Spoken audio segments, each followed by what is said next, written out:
નમસ્કાર મિત્રો, study with Pankaj Nadiya YouTube ચેનલમાં આપ સૌનું સ્વાગત છે. મિત્રો, આજે આપણે સ્ટાન્ડર્ડ 10 ઇંગ્લિશ સબ્જેક્ટમાં યુનિટ 2 ધ હ્યુમન રોબોટના કેટલાક શોર્ટ અને આઈએમપી ક્વેશ્ચન્સની ચર્ચા છે વિથ આન્સર્સ ના જવાબો સાથે. અગાઉ આપણે યુનિટ 1 ના આઈએમપી ક્વેશ્ચન્સના વિડીયો બનાવી ચૂક્યા છીએ. જે વિડીયો આપે ના જોયા હોય તો તેની લિંક આ વિડીયોના ડિસ્ક્રિપ્શનમાં આપને મળી જશે. તો શરૂ કરીએ આજનો વિડીયો.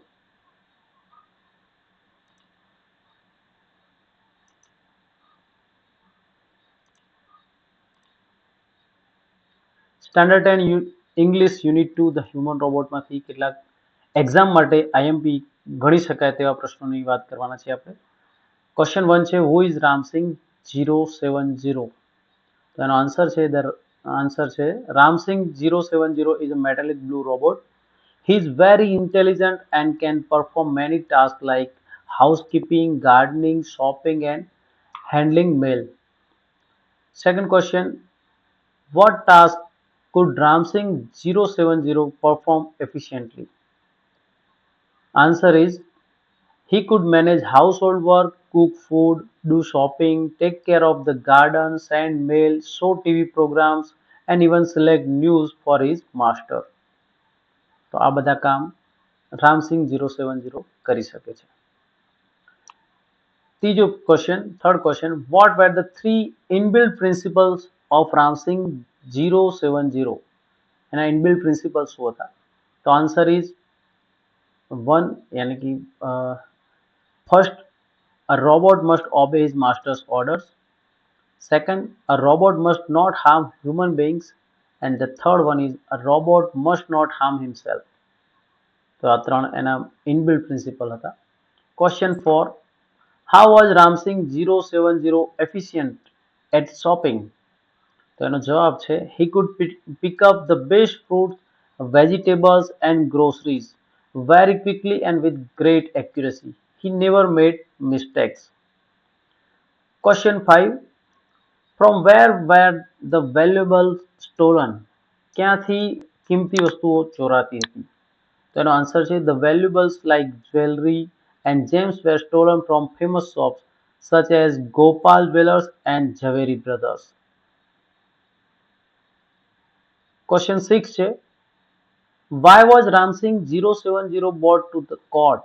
કેમ એને કોર્ટમાં લાવવામાં આવ્યો? આન્સર છે એનો, he was brought to the court because the lawyer wanted him to give evidence about the theft committed by his master Prem Chopra.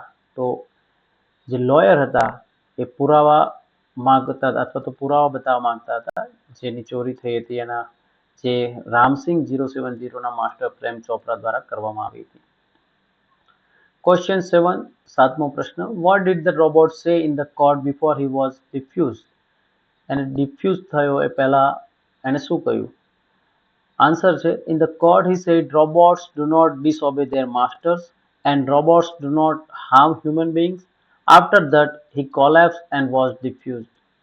તો એને બે વસ્તુ કહી કે robots do not disobey their master, પોતાના માસ્ટર્સ હોય એની આજ્ઞાનું ઉલ્લંઘન નથી કરતા, અને robot do not harm human beings, અને માણસ જાતને નુકસાન નથી પહોંચાડતા, અને પછી પોતાની જાતને કોલેપ્સ કરે છે, ડિફ્યુઝ કરે છે.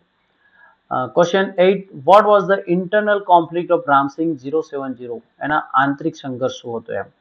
તો if he told the truth he would disobey his master. જો રામસિંગ સચ્ચાઈ એટલે કે સત્ય કહી દે કોર્ટમાં તો એના માસ્ટર એને ના પાડેલી હતી પ્રેમ ચોપરાએ, તો એના માસ્ટરને ડિસઓબે કરે છે. એટલે એના ઇનબિલ્ટ જે પ્રિન્સિપલ છે એમાંથી એ બહાર છટકે છે અથવા તો એ પ્રિન્સિપલનું ઉલ્લંઘન થાય છે એ સિદ્ધાંતોનું. એટલા માટે if he told the truth he would disobey his master. If he kept silent, જો તે બોલતો નથી, he would harm human beings, તો એ માણસ જાતનું અથવા તો મનુષ્યને નુકસાન પહોંચાડે છે. being by hiding the crime, ગુનાને સંતાડીને, the conflict destroyed him. અને આ સંઘર્ષમાં પછી એ ત્રીજો પ્રિન્સિપલ હોય છે કે ક્યારે તે પોતાની જાતને નુકસાન નથી કરતા પરંતુ તે પોતાની જાતને નુકસાન કરે છે. Question 9, what was the court's final decision? Court દ્વારા છેલ્લું ડિસિઝન શું આપવામાં આવ્યું? Answer is, the robot was destroyed and Prem Chopra was declared guilty of the theft. તો રોબોટને ડિસ્ટ્રોય કરવામાં આવે અને પ્રેમ ચોપરાને ચોરી માટે ગુનેગાર જાહેર કરવામાં આવે. તો આ ફાઇનલ ડિસિઝન હતું. ઓકે ફ્રેન્ડ, તો આ યુનિટમાંથી ધ હ્યુમન રોબોટ માંથી આપણે આટલા આઈએમપી ક્વેશ્ચન્સ નીકાળવાનો પ્રયત્ન કર્યો છે. બીજા ગ્રામેટિકલ પોઈન્ટ્સના મુદ્દાઓ આપણે જોઈતા હોય અથવા તો એવા કોઈ આઈએમપી જોઈતા હોય તો વિડીયોના કોમેન્ટમાં અવશ્ય જણાવો. આવા બીજા વિડીયો જોવા માટે ચેનલને સબસ્ક્રાઇબ કરો. મળીએ એક નવા વિડીયો સાથે. ત્યાં સુધી આવજો. જય હિન્દ, જય ભારત.